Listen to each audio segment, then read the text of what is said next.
And then one of the main thing that people ask me in the beginning is like, how do I prepare for Rasp? How do I prepare for Ranger School? You know, whether it's some dude who's about to join or someone who's in, you know, active duty, and they're like, hey man, I'm thinking of dropping a Rasp packet, or I'm thinking of, I'm about to go to Ranger School. You know, how do I prepare? And I write to them and I tell them, yo, dude, like, what's the deal? What you know, what do you need help in and stuff like that? And I thought about it, like, what, you know, if I'm gonna make this video, what do I talk about? What do I want to be like? What are going to be the key points? So I thought about it for a while,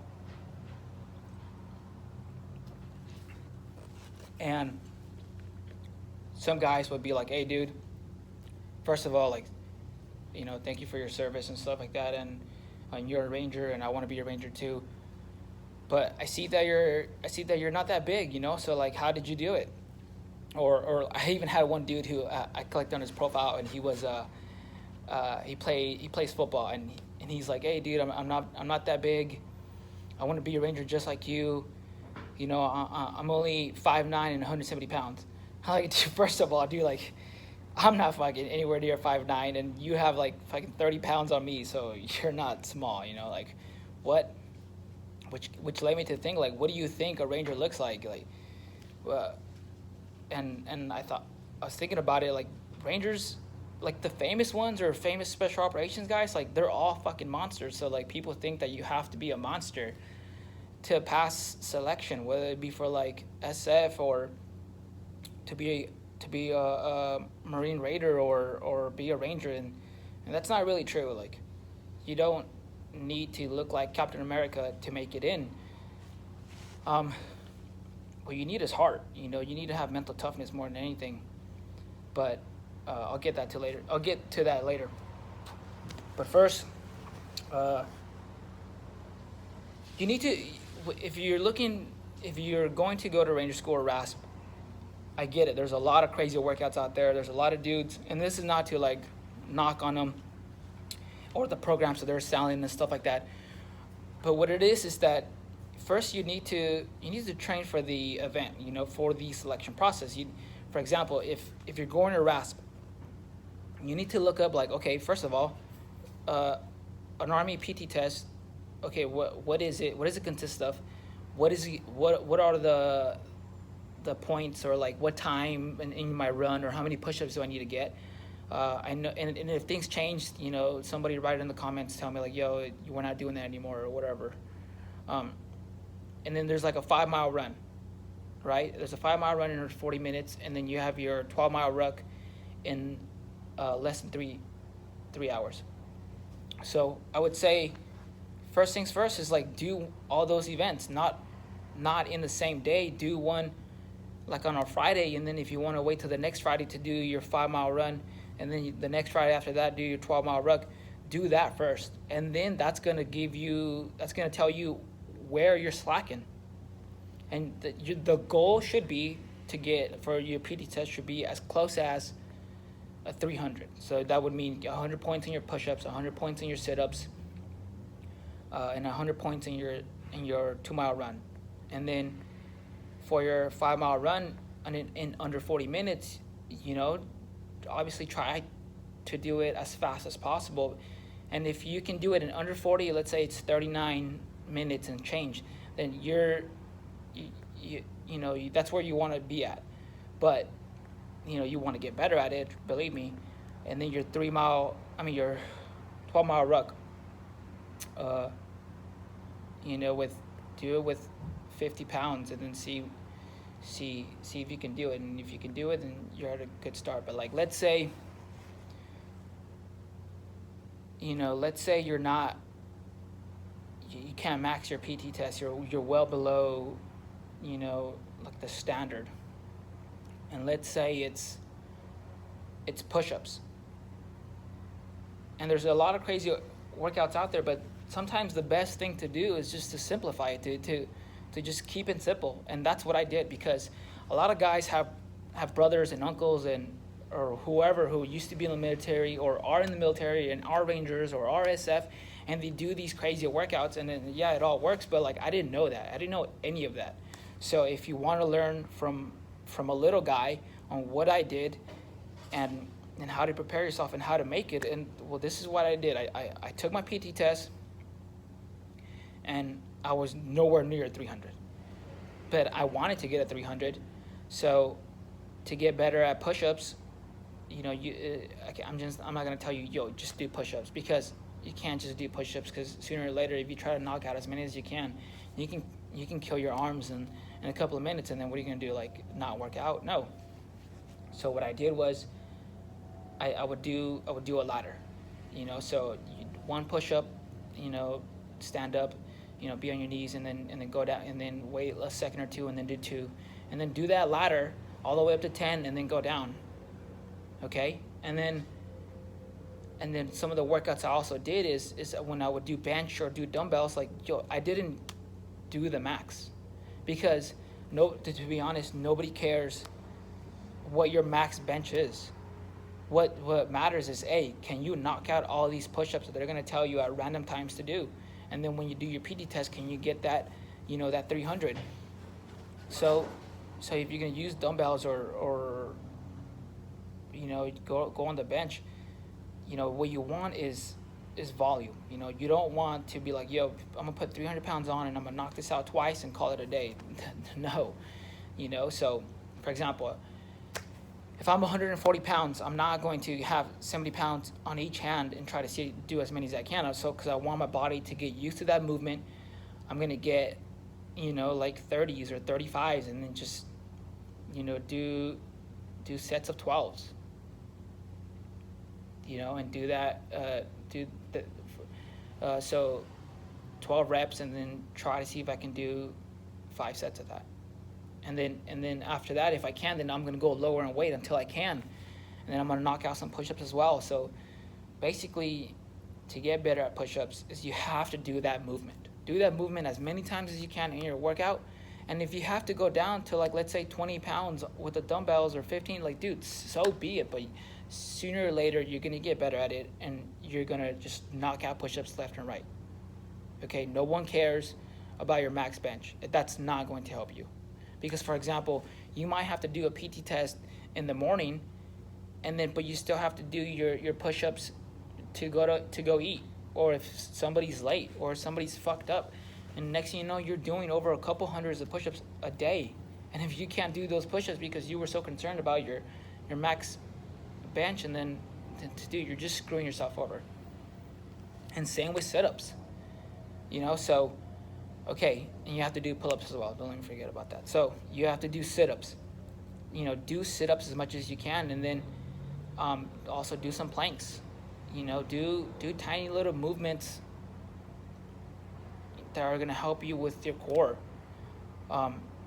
Do flutter kicks. Do stuff like that. It's not about,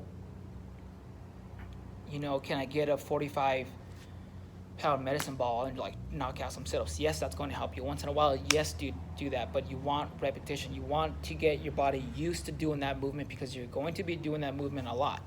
So do that. And then with your run, I get it. Like, you can't run miles every single day, but not every single day needs to be, some killer run. And one of the things that I used to prepare myself was the stationary bicycle, the Lance Armstrong bicycle. I fucking love that thing, because you can be on that thing, and it's low impact. It's great for your joints, and you can just ride on that thing, and it'll help you with the cardio, and it'll help with movement. And to prepare for yourself for that 2-mile run, also do sprints. And you're like, okay, you're telling me to do things, and I want to simplify it as possible. And let's say, get on our track, be on the stationary bike, be on any type of cardio equipment, right? And what you want to do from the beginning is kind of also, it'll help you first do time, right? Try to run as fast as possible for 13 minutes.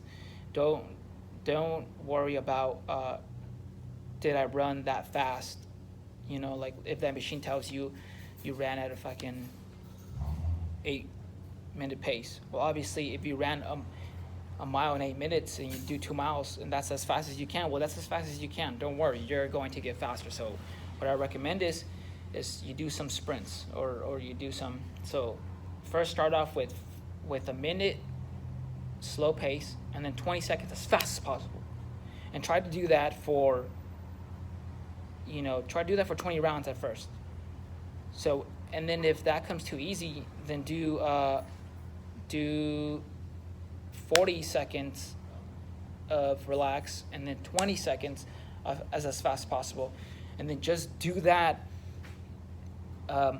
until you can do 30-30. Okay, so that'll help you with your run. Okay, so a quick review for push-ups. You want the movement. Do as many push-ups as possible. If you're going to use the bench or dumbbells, go light and do repetition. For sit-ups, do some planks. Do some sit-ups with some weights or without some weights. But again, you want the repetition because you want to practice and you want to get your body used to the actual event, right? Because that's all you're really going to be doing. You're going to be running a lot. You can be doing push-ups and sit-ups and pull-ups. And how are you going to do pull-ups if let's say you can do 5 pull-ups and that's it, right? Well, then get on those cable machines, and if you weigh, let's say you weigh 170 pounds, don't put 170 pounds, just do 50 pounds or do 60 pounds, but you want repetition, okay? And your muscles are going to build and you're going to get used to it and you're going to get better. And then after doing these type of workouts, these type of movements, or after 2 weeks, go again and see how many pull-ups you can do. And next thing you know, you might have just done 5 or 6, and then now you can do 8 or 9.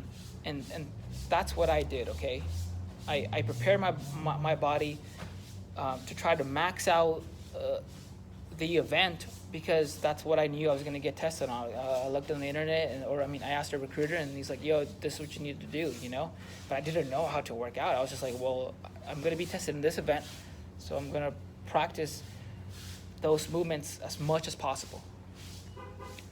And then you have your 5-mile run.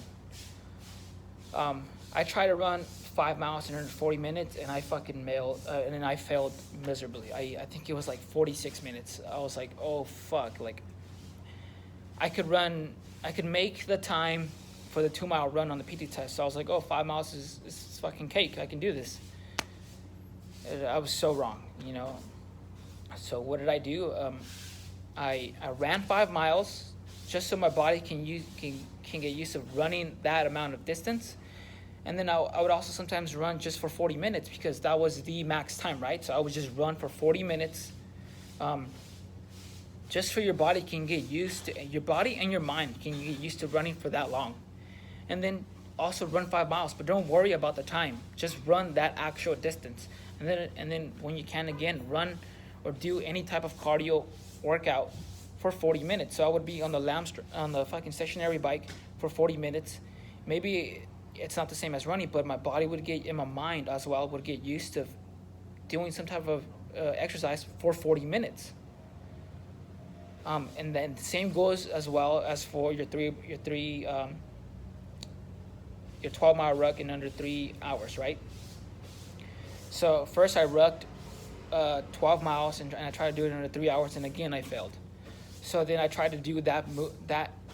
I tried to ruck as much as I could, and then I tried to ruck for 3 hours. So I rucked 3 hours with 30 pounds, and then I would ruck, short distances, 4 miles with 50 pounds. And then so I was trying to get my mind used to rucking for that long, even though it wasn't for the amount of weight that I would get used to, that I would be doing on the actual event. And then I would ruck with heavy weight for short distances. And I would do it on pavement, and then if you can, do it on terrain. If you have a forest near you or whatever, do it there. And if you have a beach, go on the beach, okay? Because you'll be surprised in Ranger School how much fucking sand is everywhere. All right, so do that. Try to, your body better than I do. So first, do all the events, see where you hit, see where you land, and then do those movements in that amount of time. Do it for as long as possible and as much as you can. And try to do it with the gear that you're going to use in those events. All right. So like in Ranger School and Rasp, I'm not sure if you can use the cool guy boots anymore, or you ever could, or you can now. I don't know, whatever. But do it in the standard issue boots. Okay, because in Ranger School, the only time you're going to use your running shoes is when you do the PT test. Other than that, you're in your boots, all day long. And you're in those, and you're not in the Nike boots that are nice and comfortable. You're in the standard issue uncomfortable boots. So if I were you, I would buy some boots. I would run in boots. Sometimes just run 2 miles in boots. Get used to being in boots. And I'm not talking about like, oh, I wear boots when I go outside. No. Wearing boots when you go to, if you wear boots all day long, is not the same as wearing Army issued uncomfortable boots, and you're running and you're sweating and you're going through the swamps and you're going through the mountains. It's not the same, okay? So use those boots. Use that Ruck if you can. Go online. There's cheap versions, rucksacks out there. And then get running shoes for running, okay? I used to buy running shoes at Nike because they look cool. That's not the way to go. What you need to do is you need to go to a running store to get running shoes for your specific feet, okay? And for example, I didn't know any better, okay? Somebody told me about that, and I went to an actual running store, and I didn't believe them. And when I went to that running store, the guy's like, let me guess, you're flat-footed, you have short feet but wide feet, right? And I was like, yes. Like, how did you know? He's like, and you have shin splint problems, don't you? I was like, yes. What the fuck? How do you know this? And because, dude, I was just using Nike shoes because they looked cool. I didn't know that there was running shoes to go run in specifically. And it's going to be a little pricey, but like it's worth it, okay? So I suggest you get the gear that you're going to use, and you use it as much as possible. And it's going to be uncomfortable, but use it. And when you get there, it's going to help you out, and you're going to be better prepared. And if you need any more help, anything more specific, message me, and then I'll help you as much as I can.